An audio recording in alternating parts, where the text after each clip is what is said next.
Genesis Immigration Services presenta su programa Génesis Inmigración Celestial, dirigido por la hermana Irma Delgado.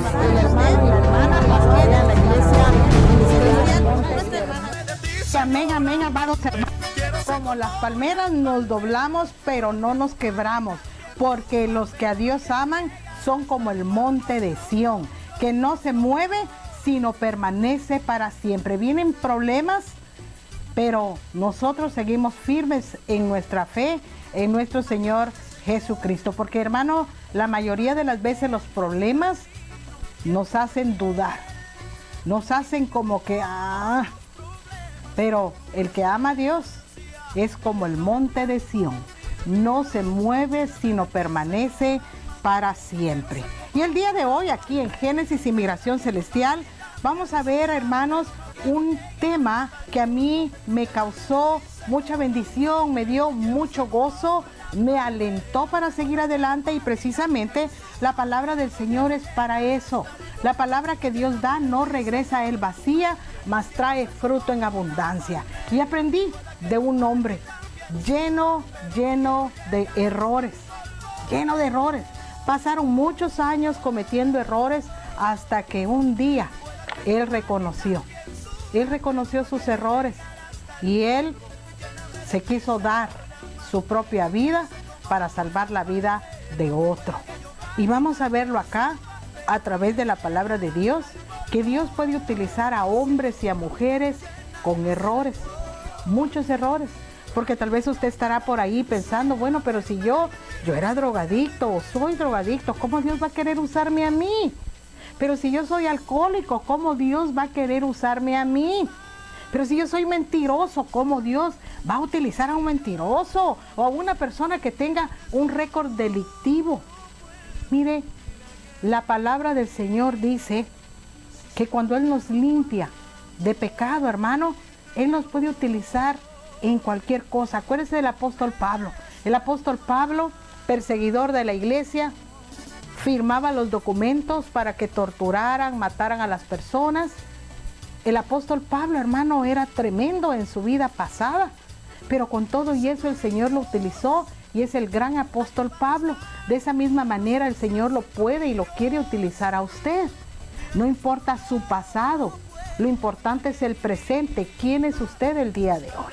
Usted ha creído en Cristo Jesús como su Salvador. Usted tiene grandes testimonios para dar de cómo Dios transformó su vida. Tal vez podamos ver como pastor a un hombre todo lleno de tatuajes, tal vez pelón, como son las personas pandilleras, perdón el estereotipo. Y tal vez diga, ¿y este qué hace ahí? ¿Este pelón qué hace ahí? Todo tatuado. Y mírenselo, es pastor que esté predicando el evangelio, para testimonio de que Dios puede transformar y utilizar a todas las personas. Y no se sienta agraviado, no se sienta como, caray, ¿cómo me están diciendo? No, eso es, amados hermanos, como el Señor Jesucristo dijo, mirad mis manos horadadas, o sea, con agujeros de los clavos, y mirad mis pies también con agujeros. Llevamos en nuestro cuerpo, en nuestra alma, hermano, las heridas que nos ha dado la vida, las heridas, pero también el testimonio de cómo Dios ha transformado nuestra vida. Y vamos a ver acá a Judá, el cuarto hijo de Jacob, hijo que nació en un hogar, podemos decir, no muy convincente. Habían 2 esposas y un marido, y ahí, hermano, ocurrían cosas. Dice que Lea, la mamá de Judá, era menospreciada porque no era hermosa.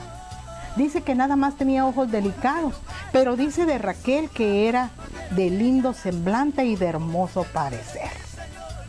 Fíjese, nos vamos a ir hasta el capítulo 29 del libro de Génesis, y vamos a ver hasta la raíz de cómo vino Judá, y cómo fue evolucionando su vida, caída tras caída.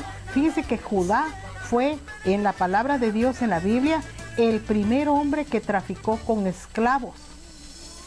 Fíjese la gravedad del asunto. El primer hombre traficante de esclavos, porque vendió a su propio hermano José por 30 monedas de plata. Cuando dijeron, ¿qué vamos a hacer con él? Judá tuvo la maravillosa idea de decir, no le matemos, mejor vendámoslo como esclavo. Y aquí en la palabra de Dios se convirtió en el primer hombre vendedor de esclavos. ¡Qué terrible! Su corazón endurecido. Vamos a ver a Judá también con un corazón endurecido con Tamar. Le había prometido a Tamar, luego de la muerte de sus 2 hijos, que le iba a dar a su hijo Sela por esposo, y los años pasaron y nunca le dio al esposo. Y luego Tamar tuvo la brillante idea de disfrazarse de una mujer de la mala vida, entre comillas, y dice que concibió hijos de Jacob. ¿Y qué sucedió? Dice acá la palabra de Dios que incluso él consintió para que la mataran apedreada, porque dijo, es fornicaria, es adúltera, y eso dice la ley de Moisés, que hay que apedrearla. Y él, sin embargo, no se recordaba que él había sido el que había dormido con ella. Fíjese el corazón duro de este hombre. Encontramos también su corazón duro cuando tenían a José en aquel pozo, tal vez gritando por misericordia, gritando por auxilio, gritándole a sus hermanos que lo dejaran libre, que lo ayudaran. Pero dice que en vez de eso ellos se sentaron a comer, hermano, en medio de escuchar el lamento de su propio hermano, clamando por misericordia. ¿Quién se puede sentar a comer así? Fíjese el corazón endurecido de Judá. Y así cometió muchos errores Judá. Pero también al final lo podemos ver a él arrepentido. Fíjese que cuando él vendió a su hermano, como que él quería deshacerse del problema, como que dijo, no, esto ya no se supo, esto va a quedar ahí, ya le echamos tierra, nadie se enteró, sigamos adelante. Lo mismo quiso hacer con Tamar. Tamar, cuando él no le dio a su hijo Sela por esposo, él dijo que ya se quede eso enterrado ahí. Ahorita me aprovecho de la situación porque ella fornicó, adulteró, y este es el momento de deshacerme de ella. Que muera apedreada. Y ahí le salvo la vida a mi hijo Sela y acabo con ese problema. Como quien dice, mato 2 pájaros de un solo tiro. Y miren lo que él sufrió. La misma Tamar lo avergonzó y le dijo, el hombre del cual estoy encinta, de él es este báculo, de él es este anillo, de él es este cordón. Cuando él lo vio, se dio cuenta que era él. Y dijo, ella es más justa que yo. Y ahí reconoció su pecado, pero cómo la vida lo iba a él tratando. Y llevaba siempre en su conciencia, hermano, porque cuando uno hace algo malo, uno sabe qué fue lo que hizo, cómo lo hizo, por qué lo hizo. Uno sabe, hermano. Solo el espíritu del hombre sabe lo que hay en su corazón. Y él sabía lo que arrastraba. Y cuando llegó a encontrarse de nuevo con su problema inicial, la venta de su hermano José, cuando él mismo dijo, vendámosle. Yo no sé si José escuchó ahí en la cisterna donde lo tenían, en el pozo seco donde lo tenían, y él escuchó, fue Judá el que me vendió, fue Judá el de la idea.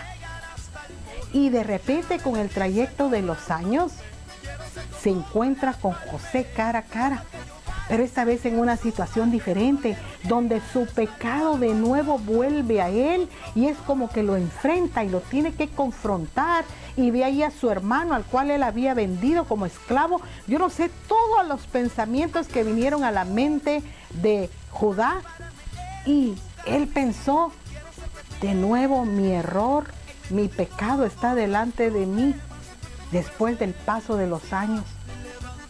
Pero esta vez él actuó diferente. Cuando José le dijo que se quede tu hermano acá en señal de prenda, de que ustedes no han robado, de que ustedes van a traer de nuevo a su hermano Benjamín aquí conmigo, él dijo, no, mira, mejor me quedo yo, me cambio por mi hermano, pero no lo dejes a él, yo voy a ser tu esclavo, yo me voy a quedar contigo. Fíjese cómo el corazón, poco a poco, con el trayecto de los años, su corazón fue cambiando. Y luego más adelante, ya un hombre transformado. Lo podemos encontrar en el libro de Mateo. ¿Sabe dónde aparece Judá? Aparece a través de Fares, aparece en la línea genealógica, nada menos y nada más que de nuestro Señor Jesucristo. Lo que me impactó del trayecto de la vida de Judá es todos sus errores, su corazón endurecido, su dureza al querer que apedrearan a Tamar cuando él era culpable, su dureza de haber podido comer sabiendo que su hermano estaba en esa cisterna y tal vez gritando por auxilio, y él no hacía nada, no movía un dedo, al contrario, dijo: vendámosle como esclavo. Fíjese la dureza del corazón de este hombre, y después en su lujuria, porque dice que había enviudado, y de repente vio una prostituta en el camino y se quiso llegar a ella, se llegó a ella, y no llevaba dinero, hermano.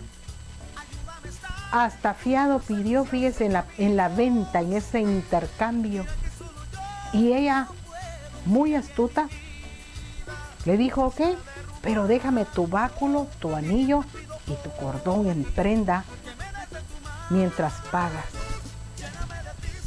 Fíjese hasta dónde llegó Judá. ¿Y cómo puede ser que una persona de ese calibre aparezca más adelante en el libro de Mateo, mencionado como uno de los parientes de donde procede nuestro Señor Jesucristo? ¿Cómo puede ser que en el libro de Mateo aparezca un hombre de ese tipo de reputación? Usted lo puede leer en Mateo capítulo 1, dice: Judá engendró de Tamar a Fares y a Zara, Fares a Esrom y Esrom a Aram. Y cuando usted se viene hasta el versículo 16, y Jacob engendró a José, marido de María, de la cual nació Jesús, llamado el Cristo. Fíjese la reputación que aparece acá en el libro de Mateo. Eso me da a mí la esperanza que si Dios lo perdonó a pesar de todo lo que hizo y lo moldeó hasta hacerlo un hombre con un corazón suave, con un corazón misericordioso, con un corazón que llegó al punto de intercambiar su propia vida por la vida de su hermano. Él no quería cometer el mismo error otra vez. No sé cuánto le pesó en su corazón y en su mente haber vendido como esclavo a su hermano.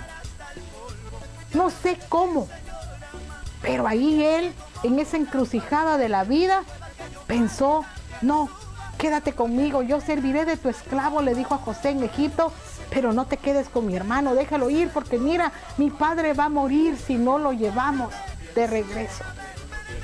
Ya estaba pensando de una manera diferente, de una manera más humana.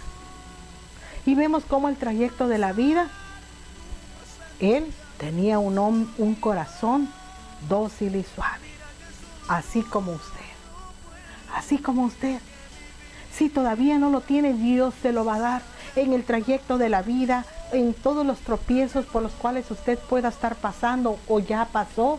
Dios lo va a hacer a usted madurar y le va a dar un corazón de carne, un corazón que alabe y glorifique el nombre de Cristo, que sea capaz de intercambiar su tiempo para salvar a otros, para contarles a otros que Dios perdonó su pecado. Así tal vez todo tatuado, pelón, con planta de pandillero o con planta de delincuente, pero Dios lo transformó. Dios lo hizo una nueva criatura, y eso es, amados amigos del Evangelio, hermanos en Cristo Jesús, es lo que hace el trabajo del Espíritu Santo en nuestras vidas. Reconocer que Cristo es el único que nos puede transformar, el único que le puede dar un sentido a nuestra vida y quitar ese corazón de piedra a un corazón de carne que ame a su prójimo, que ame a sus hermanos, un corazón capaz de dar la vida por sus hermanos, como lo hizo nuestro Señor Jesucristo. Usted recordará que a Judá se le menciona el Señor Jesucristo, el león de la tribu de Judá. Óigame, qué alto honor. Pero ¿quién puede decir: el vendedor de esclavos. Judá, el vendedor de esclavos. ¿Qué honor hay en eso? Oh Judá, aquel que pidió fiado por aquello que tú ya sabes. ¿Qué honor hay en eso?